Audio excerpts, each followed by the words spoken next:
From the New York Times, I'm Sabrina Tavernise, and this is The Daily.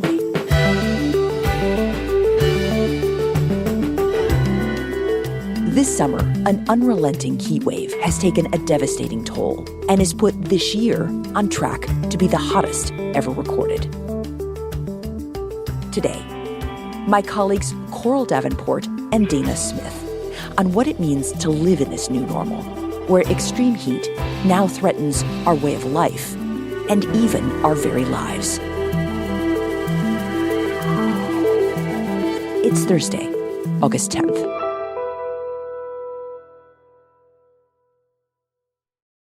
Coral, welcome back to the show. I am so happy to be back with you guys. So, Coral, you cover climate change and climate policy for the Times. And, of course, this summer there's been this intense heat wave going on for weeks and weeks, soaring ER visits, even some deaths. You set out to understand something kind of different about the extreme heat, its economic cost. Tell me about that.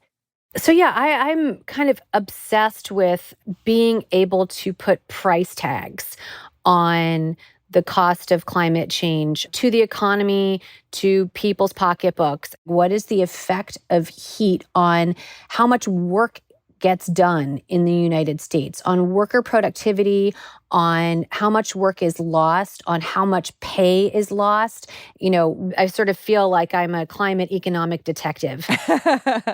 And Coral, why were you obsessed by this question? Well, you know, I think that a lot of people, when they hear about climate change, it's just this giant existential threat. And it's sort of hard to wrap your head around, and it's sort of hard to wrap your head around what to do about it.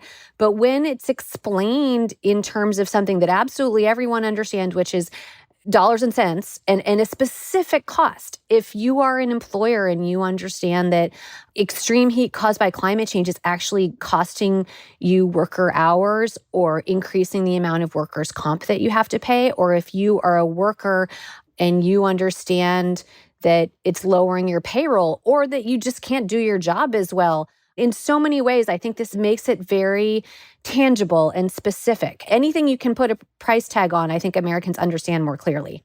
Okay, so you went out to do this economic detective work with the effects of climate change. What did you find?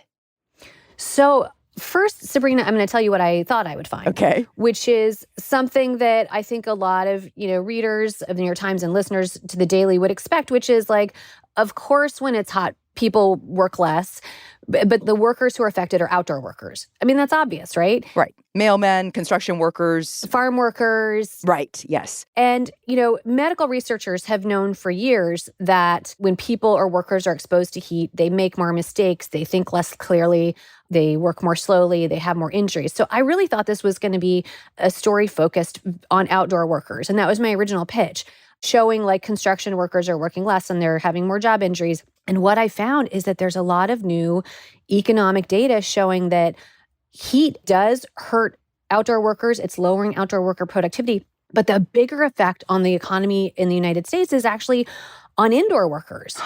It is affecting so much more of the indoor economy than we really understood.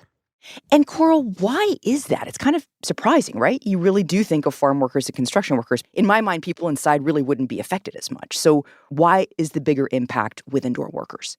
Right. So a couple of reasons. One simple one is that in the United States, there are far, far, far more indoor workers. So even if not as many of them are being as affected by heat, the U.S. is not fundamentally an agricultural economy. Right. We are much more an indoor, we are an industrial economy. So that makes sense. But the number two is there's so many more indoor workers are exposed to extreme heat, particularly now as we are having more extreme heat than I understood.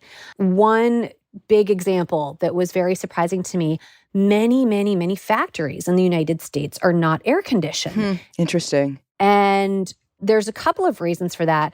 A lot of factories were built 30, 40 years ago at a time when the climate was different, in areas like Ohio or Michigan or, parts of the country where you wouldn't necessarily need air conditioning in a factory.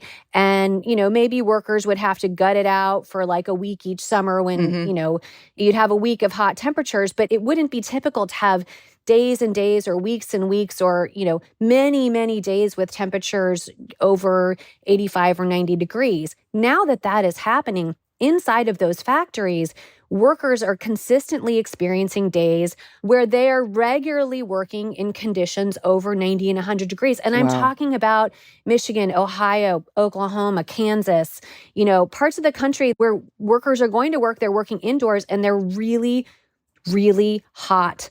Wow. Interesting. Coral, I want to talk about the workplaces and what the actual effect has been on workers. But before we get to that, can you tell me what the total effect is to the economy, like in actual dollars? Like, what are we looking at here? Sure. So there's studies on this. One study shows that right now in the United States, as a direct result of heat, the U.S. is losing about 2.5 billion hours of work per year. Wow. That translates, a study found, into about $100 billion of economic loss per year, and projects that that would go up to about $500 billion a year by the middle of the century. Wow. So there's, a pretty clear price tag. And I should say that the economists who work on these numbers, it's new to be putting these price tags. And they say, if anything, these are probably underestimates of what this price tag of loss is. So $100 billion going up to $500 billion in loss, that's pretty dramatic. I mean, that is a chunk of change, even in context of federal budgets and, big ticket items like that. So let's dig into this. What's causing this economic hit associated with extreme heat? Like, what's that number made up of? Sure. To just be sort of really like dollars and cents, employer, corporate about it, those dollar losses are about specifically the loss of worker productivity. That means that humans don't function well in heat. When they are hot, they work more slowly, they make more mistakes, they need to take more breaks. And something that is new now is that researchers have been able to quantify how much less they work when they're exposed to certain amounts of heat. So there's a new study that shows when workers are working in 90-degree heat, their productivity drops 25%. 25%. And when they are exposed to heat of over 100 degrees, their productivity drops 70%. Whoa. So you're only really working at like 30% capacity when it's 100 degrees? Yes, exactly. I mean, it's kind of amazing that they're actually able to put a price tag on it. What are some examples of what we mean when we talk about productivity going down, like from the lives of workers? Sure. So I talked to a lot of workers for this story, people who work in different kinds of indoor and outdoor environments.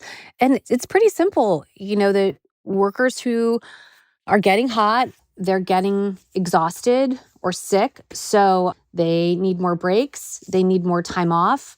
In some cases, when the heat is too much, the work just doesn't get done at all. It gets postponed. When they get dizzy or can't think clearly, there are more accidents, there are more mistakes. And so there's less work getting done, less hours being completed, more breaks, more time off, and more mistakes. And I talked to factory managers, I talked to people who work in warehouses who say, in some cases, we just need to let people leave work early. Or, we can tell if people have heat exhaustion that they should not come back to work for a day or two. All of that is what responsible employers should be doing. It also means that less work gets done. Right. Like we're not meant to work in that kind of heat, right? Exactly. And the thing is, too, I mean, the effects go beyond productivity, go beyond lost working hours. I talked to workers in a meat packing plant in Kansas who talked about how this is a part of the country that's experiencing so much more heat than usual. The workers inside this plant are getting exposed to so much more heat, and they describe goggles fogging up, not being able to see clearly. And when that consistently happens, a lot of these workers said, there's a huge risk for food contamination, for meat contamination. When we're so hot and we can't even see to do our jobs. Yeah. One of the workers specifically described we're working with carcasses and manure, flecks of manure could get in the meat if you can't see what you're doing and you're so hot you can't think straight. Something else I heard from a lot of factories, a lot of plants is much higher turnover, much higher percentages of people leaving, and fewer people wanting to take the jobs where they would be exposed to heat. Interesting. So given the cost in terms of productivity, which I assume, companies understand and are kind of trying to think about, not to mention, of course, basic human decency, having AC when it's 100 degrees, why have employers been allowing their facilities to get so hot? So again, one of the sort of big eye-opening moments for me in reporting this story was specifically discovering how many factories and sort of indoor industrial facilities in the United States are not air conditioned. Again, in part because many of them are decades old, built in places and at times where we did not consistently experience so much extreme heat. So it wasn't necessary. And then now it is wildly expensive to install cooling units in gigantic industrial facilities. I'm talking hundreds of millions of dollars. Wow. And so for this story, we did talk to a school bus manufacturing plant in Tulsa. And this is a place that makes most of the yellow school buses we see in the US, where the workers were consistently working at over 90 degrees. And they decided to go ahead and install a $100 million cooling system. But that's a really hard check to write, I think, for a lot of companies, especially if you're not sort of a gigantic national company. Right. Like if you're a tiny mom and pop business, the expense might just be too much to bear. Exactly. And so I think this is genuinely a set of costs that employers have to are looking at across the country. They're saying, on one side, we're losing worker productivity, we're losing worker hours, I'm paying more workers' comp. We're having to, close on super hot days. All of that is like a really clear loss on one side of the ledger. On the other side is, well, do I invest $100 million on indoor cooling, or do I just take the hit in productivity? But can employers just do that? Like ignore what heat is doing to their workers? Like, aren't there rules about that? In most of the country, there are no rules about that. Again, speaking to the point that this is really a new experience for workers, for employers, for the economy, this level of exposure to heat. So right now, OSHA, which is the federal agency that regulates workplace safety and has many, many rules in place for time limits on work and for safety and for exposure to all kinds of hazardous conditions. OSHA right now, there's no federal regulation that protects workers from exposure to heat or compels employers to protect their workers from heat exposure. There are 7 states currently that have some kind of state-level regulation, but nothing in place at the national level. Right. Are authorities trying to make some? I mean, given our new heat reality? Yes. So the Biden administration has directed OSHA to begin the process of crafting new federal regulations on heat and worker exposure. This is very new, this process. It could take as long as 10 years. This is another thing I was surprised to learn when I did this reporting, is just how long it can actually take to write national workplace safety regulations. The expectation is, what OSHA is working on is expected to set some kind of heat standards. Workers who are working over a certain temperature or exposed to certain temperatures for a certain amount of time must be given breaks, must be given water. Indoor workplaces where workers are exposed to heat may need to install air conditioning. That's sort of the expected standard that we're likely to see from this, but that could be years away. And in the meantime, there are a lot of business groups that are coming out and saying, hey, we don't want to see this. This could be too expensive. We can figure this out ourselves. This is burdensome government regulation. Right. But, I mean, given our new heat reality, presumably something has to change. Well, I mean, it's changing already, right? Workers are already suffering. We're already taking the economic hit. Someone who I interviewed in reporting this story was a former senior official at OSHA who said, this is going to cost a lot no matter what. Either employers are going to have to incorporate these new costs, installing cooling, giving a lot more breaks, all the other costs that they will have to pay to protect their workers in the new world of heat. And it's going to cost them a lot. And if they don't pay it, then we're going to see workers die.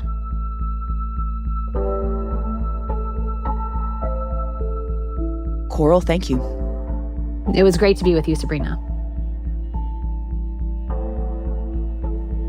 After the break, what extreme heat actually does to the body.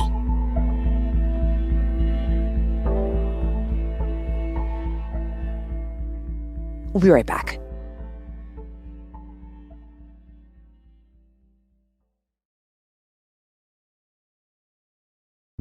There is no end in sight to a dangerous heat wave. Around 100 million Americans under excessive heat alerts this morning. In El Paso, Texas, temperatures have hit 100 for 43 straight days, while Phoenix, Arizona has seen a scorching 110 degrees for nearly 30 days in a row. Heat may have led to the death of a local man in Death Valley. The 71-year-old from Los Angeles collapsed outside a restroom yesterday when the temperature was 121 degrees. And we've learned a letter carrier died Tuesday while walking his route in Dallas. Texas inmates are dying in sweltering prisons. At least 9 inmates have died since the relentless heat wave has gripped Texas. As of July 11th, 12 people have died due to heat, with 55 additional New deaths. numbers released by Maricopa County reveal so far this year, 25 people have died from our relentless heat. Now tracking 39 heat-related deaths this summer, with more than 300 cases still waiting on confirmation. The medical examiner is telling Arizona's family we are on track to have a record summer for deadly heat.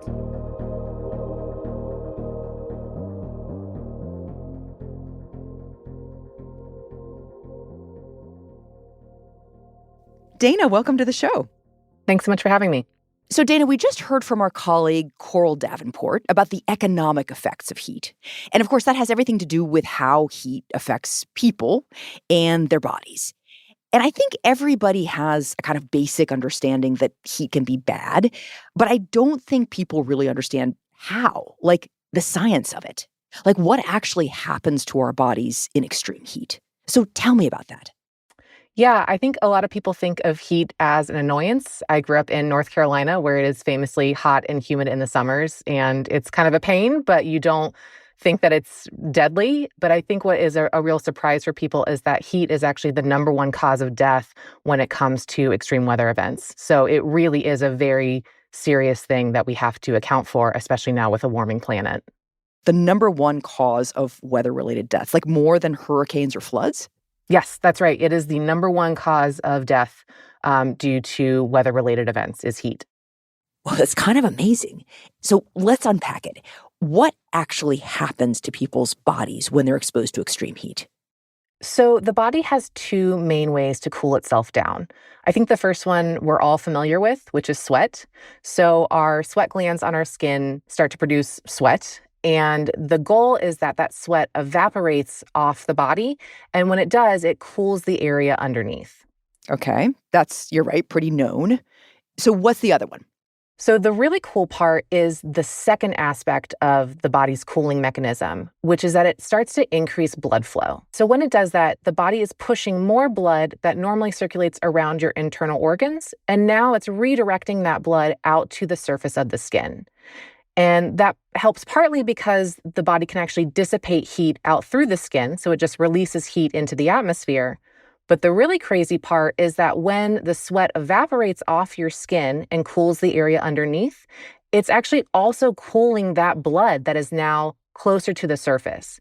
And that cooler blood can recirculate back to your internal organs and cool them down. Got it. Okay, so organs get hot. Blood takes the heat away from those organs to the surface of your skin. It has contact with the air, which is cooler, and cools you down. Exactly. So there's a really cool kind of two-step process with that sweat evaporation, then cooling the blood underneath the skin, and then hopefully cooling down the internal organs as it recirculates back through the body. Got it. Okay, so enter extreme heat.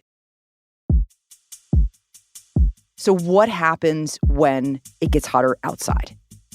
So these two processes work really well in most conditions, but they do start to fail when it gets too hot or too humid. So you have to think of your body and the environment kind of on a gradient in terms of temperature and moisture. So when your skin temperature, which is normally about 95 degrees Fahrenheit, is hotter than the air outside, your skin can actually release heat out into the environment. But when the air temperature is hotter than your skin starts to gain heat from the environment, and you can no longer cool down that way through the increased blood flow. Okay. The same happens with humidity. If it's too humid outside, if there's too much moisture in the air, the water on your skin, the sweat on your skin can't evaporate. And so it just sits there or pulls off. So again, that cooling mechanism is lost.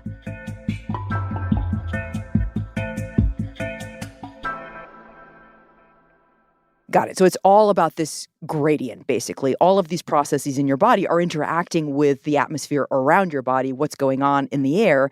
And if it's too humid, can't sweat. If it's too hot, your body's going to take in heat as opposed to give it off. So that's a problem for the body. Exactly. So what exactly happens, like, inside your body when it gets too hot and humid? Right. So because of that increased circulation, the heart is really the most important organ when it comes to cooling down your body. So the heart is having to pump harder and faster. So your heart rate increases because it's trying to push blood further out, so out to the very surface of your skin. So it's working a lot harder. Right. But at the same time, blood pressure can start to drop because there's not really an increased amount of blood volume. You're just pushing the same amount of blood to a wider surface area. So the heart is working harder, but your blood pressure is dropping. Because that blood is trying to get all over the body instead of just in one area around the organs. Therefore, the pressure is weaker and weaker the further out it gets. That's exactly right. Yes. And a drop in blood pressure is actually one of the most common causes of injury because someone might stand up if they've been sitting and they don't have enough blood going up to their head, and then they can feel dizzy or faint. So these are often really early signs that someone is really struggling from the heat, is low blood pressure, dizziness, and potentially even fainting. Okay, so your body's working extra hard to increase your circulation, and this is taxing your heart. Exactly. And in older people or people who have a pre-existing condition, especially one related to the heart, this can actually turn fatal. This is how heat can kill them in the end, is by really taxing their heart. But in young, healthy people, this isn't as much of a problem. The heart is pretty resilient. The body is pretty resilient. And eventually the increase in core temperature will plateau. But if the temperatures are really extreme, 100 degrees and more, if someone is working out or working in the heat, then problems can start to arise. You can still continue to heat up. So heat exhaustion or heat stress is one of the first really serious problems that can arise. And scientists think that that's generally when the internal temperature of the body reaches about 100 to 103 degrees. And what exactly is heat exhaustion, Dana? I hear it a lot and feel like myself, I have experienced it, but what's going on scientifically in the body? Yeah, so it's a real general sense of fatigue. Also, your muscles might start not to function very well. And scientists think that this is actually a protective signal from the brain. So your brain is actually telling your body to stop working, to sit down, to get somewhere shaded and cool so it can try to cool itself off. Interesting. So it makes you tired so that you do that. Exactly. That is a really protective mechanism to try to prevent the next stage in the process, which is heat stroke, which can be deadly. Okay, so tell me about heat stroke. What is that? So normally the body is really good at trying to prevent your body from heating up too fast. But if those mechanisms start to fail, so say that you're in really extreme conditions, maybe you're a worker and you have on heavy work equipment so that your sweat can't evaporate out into the environment, or if you're working hard or exercising and you're generating internal heat as well as gaining it from the outside, then your internal temperature can continue to rise even past the point of heat exhaustion, and that's when things get really dangerous. And what happens then? So scientists think about 104 degrees is generally the cutoff for heat stroke, and at that point, you can start to have multi-organ failure.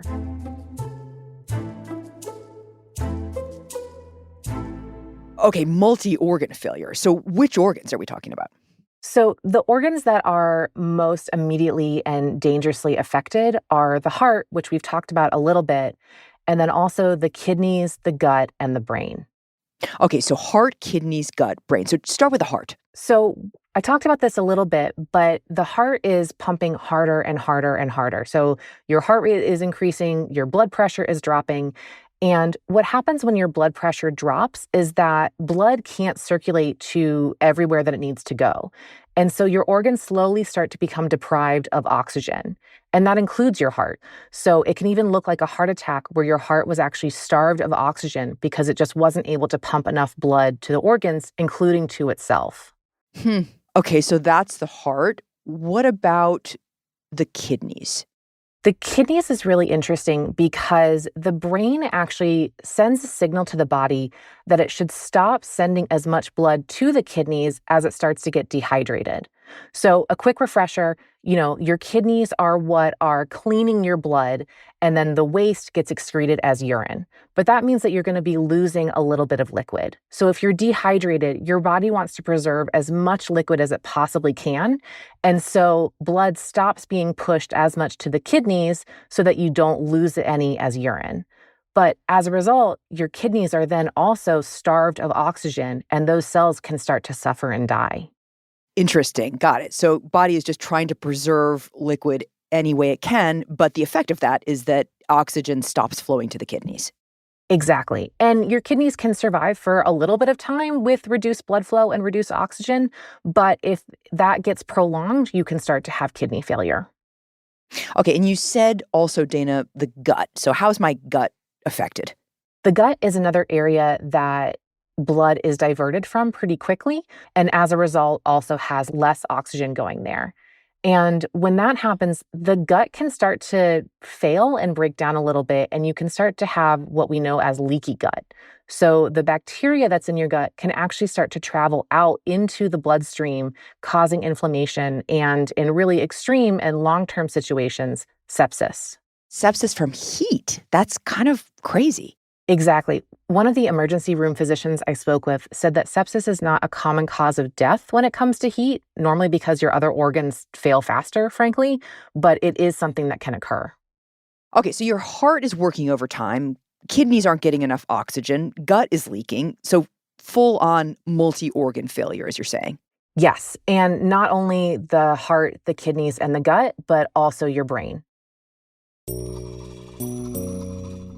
And when the brain is affected, things are getting really bad.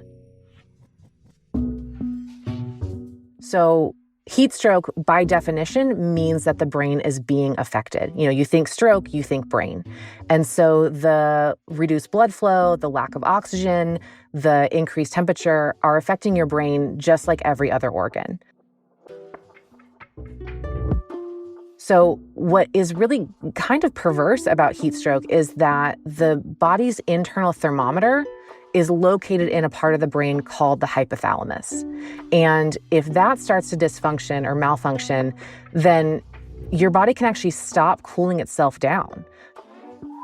So oftentimes when people have really extreme heat stroke, they stop sweating. Their skin might feel cool and clammy. They are no longer trying to cool their body down, even though their internal temperature is continuing to rise.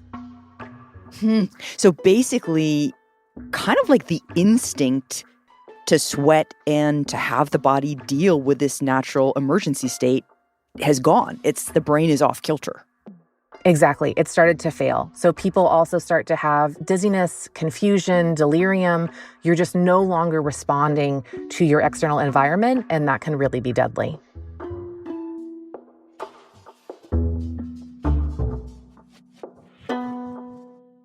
So what's the fastest way to cool somebody off and save somebody if they get into this dangerous situation?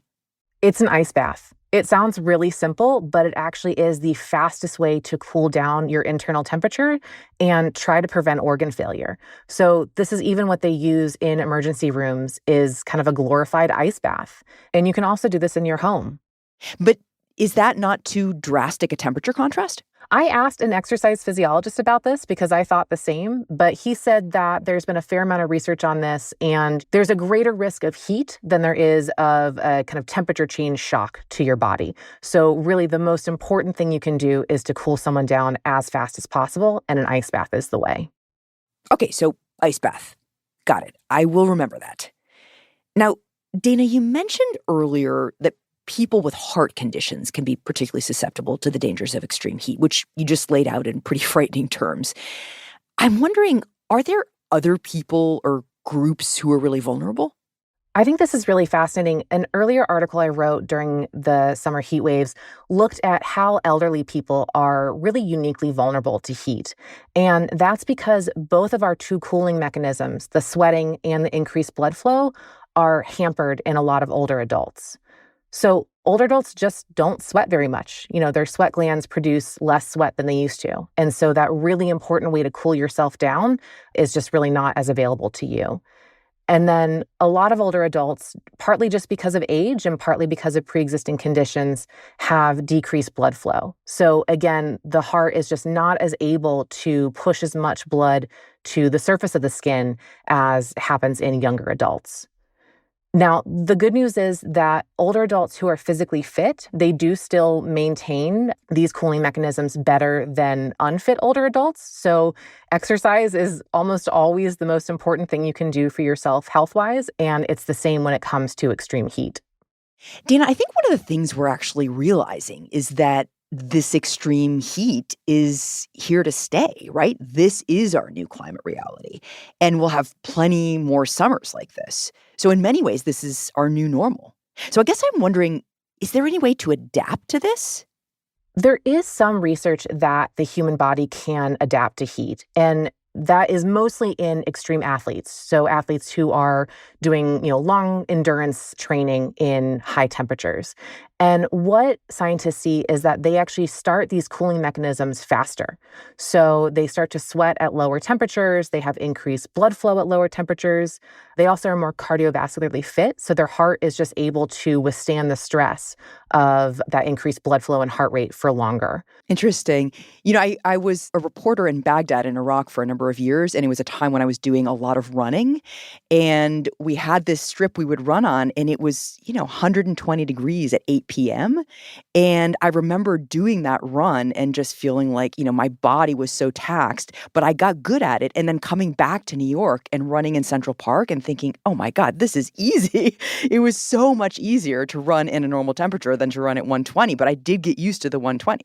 Exactly. So the body is remarkable and it actually can adapt to these extreme temperatures, but that is not realistic, frankly, for most people, especially, again, older adults and people with pre-existing conditions who are the most at risk for heat. So while it is possible, it's really not the best strategy that we should just think that biologically we can adapt to these extreme temperatures. I think we just really have to respect the heat and take it seriously. And I think that we're going to have to continue to adapt our behaviors and our lifestyles going forward as we deal with hotter and hotter temperatures. So that means air conditioning, cooling centers, dehydration, and doing those really practical behavioral ways to cool yourself down in these hot climates. So just being smart about heat is really essential and can be life-saving. Dana, thank you. Thank you.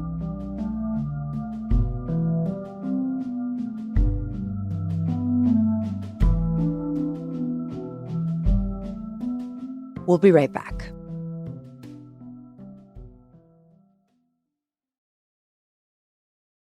Here's what else you should know today.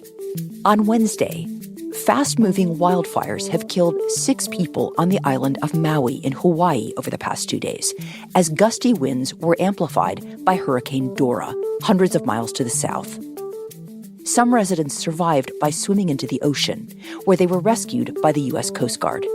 More than 2,000 people were in evacuation shelters as of Wednesday night, as search and rescue missions continued. And President Biden escalated his confrontation with China by signing an executive order that bans American investments in key technology industries. The order will prohibit venture capital and private equity firms from pumping money into Chinese efforts to develop semiconductors and other microelectronics, quantum computers, and certain artificial intelligence applications. American officials stressed that the move was tailored to guard national security, but China is likely to see it as part of a wider campaign to contain its rise. Today's episode was produced by Diana Wynn, Carlos Prieto, and Summer Tamad, with help from Nina Feldman and Sydney Harper. It was edited by Devin Taylor, with help from Paige Cowett. Contains original music by Alicia Baitub, Marian Lozano, and Rowan Nemisto, and was engineered by Alyssa Moxley. Our theme music is by Jim Brunberg and Ben Landsverk of Wonderly.